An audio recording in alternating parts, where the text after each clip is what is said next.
Attending family office investment summits in both Cannes, France and Beverly Hills provided a fascinating contrast in wealth management strategies, generational planning, and practical wisdom. While each summit had its own flavor, together they painted a cohesive picture of what works and what doesn't when stewarding capital across generations. In Cannes, one of the most compelling panels came from the Zayani Family Office of Bahrain. They revealed how they manage power succession and legacy across generations, going after another and another and another. This is not a national framework, but a deeply structured system used by one of the most respected family enterprises in the region. Their core disciplines were incredibly powerful. They have a total separation of ownership and management. No Zayani family member serves as CEO in any of the group companies. However, they do have to work there. They have a mandatory retirement from the board at age 65 to make room for the younger generations. Because as they put it, you can replace a bad CEO, but you can't replace your family. How cool is that? It's absolutely incredible that they've recognized that when you turn 65, you're now out of touch with a certain portion of the population, and they need to hand it down to the next generation. The path to leadership inside the Zayani enterprise is equally structured. Family members wishing to join must earn a university education, typically in the US or the UK, and then they have to gain experience working abroad so that they can achieve at least 3 years of milestones working under a CEO before being considered for a higher role in one of their own family companies. Whoa! Once they hit the operational ceiling, they don't ever get to become the CEO. Instead, they're promoted to the board, they receive equity, and they become partners rather than employees. I don't know how they thought that up, but that is incredibly well thought through.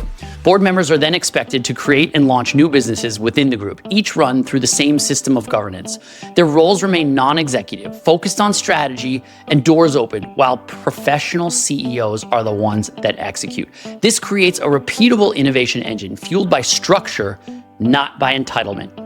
In Beverly Hills, the tone shifted from legacy planning to execution strategy, especially in raising capital and founder efficiency. Here's what I mean. According to the Family Office Club and multiple panelists, these are the most common mistakes when raising money. There's 6. Number 1, no unique positioning. Number 2, line capital pitches. Number 3, no short 1 to 3 minute founder video. Love that one. Number 4, relying on pitch letters instead of a clear one-pager. Number 5, pitch decks that are too short or too long. The sweet spot is 9 to 15 slides. Get it all in there. Now, if you've got more info, that's no problem. Put it as a link to more info to this, more videos, more whatever, more finance, but keep the main deck super short. And the last one, number 6, is they don't have an organized data room or a place to hold diligence, because that is the first thing an investor is going to ask for. One panelist asked the room, does anyone here have all 6? And guess what? Not a single person put their hand up, and everybody wrote these 6 down. So get ahead. You didn't have to go to the conference. I went to the conference for you. Write those 6 down if you're trying to raise money. Let's go. Another Beverly Hills takeaway was the idea of a daily reset. Each morning ask, what is the best use of my time in my role today? I got to work on the business, not in it. That's usually the one I'm focused on. So focus on 2 exceptional tasks. Think 10x, 2x. What's a 10x task you could do today?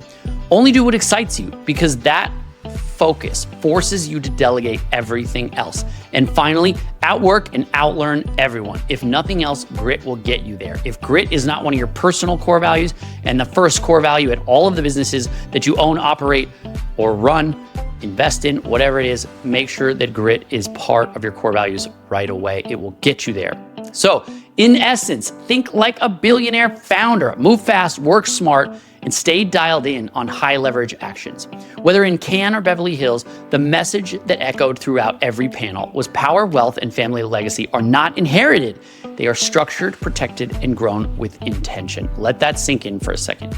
If you're building a business, raising capital, or thinking long-term about your family's legacy, these lessons are a playbook worth studying. Another thing, I loved this slide, was top 10 billionaire authored books that they recommend for everybody to read. If you haven't read at least 3 of these, get that Audible going, baby. Number 1, The Art of Being Unreasonable by Eli Broad. Number 2, Am I Being Too Subtle? By Sam Zell.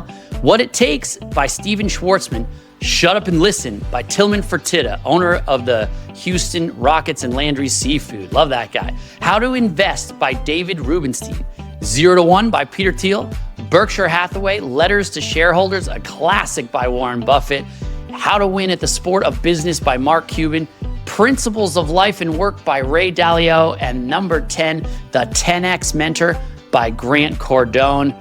Boom, get those on your audio books, plug in your headphones, and let's go. So these books, they offer everything from tactical investing strategies to lessons in leadership, resilience, and enterprise building. It's straight from the people who built the billion-dollar companies. And that's what I want to hear. I want to know from the guy or from the girl or the person that built the company, how did you do it? Because when you inherited a company, you have a different thought about it. You have different things to say, you have different lessons learned. But what we are typically trying to do on this channel, and me personally, is we build our own billion-dollar companies. If you want more content like this, follow my YouTube channel and social accounts for deep dives into entrepreneurship, capital strategy, and family office insight. I'm dropping new content weekly, and let's be honest, I have 3 YouTube subscribers. So if you want to be one of the first, hit that like button, hit subscribe. I'd love for you to be a charter member, and we're going to get to 4 by the end of the week. Let's go.